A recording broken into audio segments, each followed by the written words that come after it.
Introduced to the sport of powerlifting in the early 1990s as a teenager growing up in Atikokan, Paul Wragg went on to become one of the top competitors in his field. Under the tutelage of Mussely, who ran the powerlifting club out of the Moose Hall, he was a regular visitor to the facility, often being the first to arrive and the last to leave.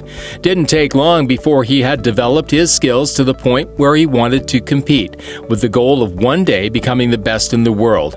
With Mussely as his coach and Clement as his manager, he got his chance to do that and never looked back. After a fog-delayed trip with only 3 hours sleep, he arrived at the 1998 Special Olympic Regionals in North Bay, where he beat the provincial bench press record with his first lift and set a new standard of 203 pounds with his third and final lift. Although unfamiliar with the acceptable tournament-style technique for the deadlift competition, after a quick lesson, his 303-pound lift established a new world record. Having arrived at his first competition as an unknown, he left as the overall lifter title holder, beating out his closest competitor by 90 pounds. Next were the 1998 Provincial Championships in Oakville, and once again he brought home the gold, breaking and setting 3 new Canadian and world records in the bench press, deadlift, and combined lifts in his weight class.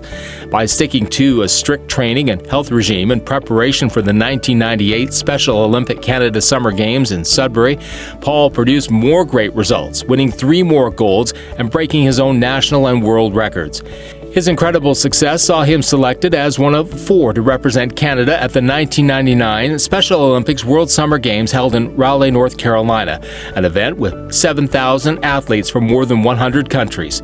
With funds raised through the help of his community, his family and coach made the trip along with him and were on hand to see him realize his dream of becoming a world champion.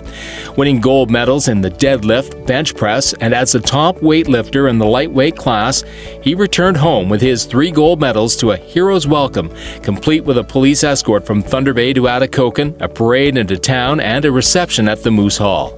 Continuing to train and compete, he repeated as provincial champ, and his 3 gold medals at the 2002 National Championships in Prince Albert earned him a spot on Team Canada for the 2003 Special Olympics World Summer Games in Dublin, Ireland, the first to be held outside the U.S. and featuring athletes from 168 countries.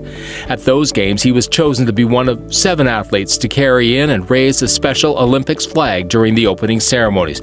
And once again, sweeping his category, he returned home with 3 more world gold medals to add to his collection.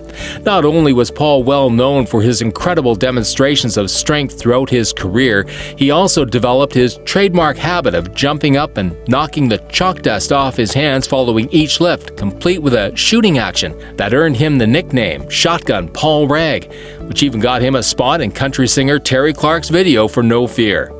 Powerlifting is not the only sport that Paul competed in successfully in his athletic career.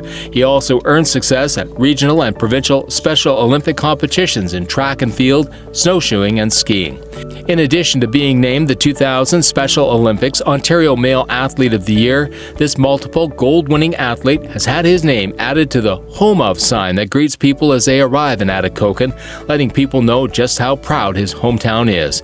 Having reached his dream of becoming the best in the world, not once but twice, having reached the highest level possible in his sport, this dedicated athlete retired from competition following the 2003 Special Olympic World Games, leaving behind an incredible legacy of success.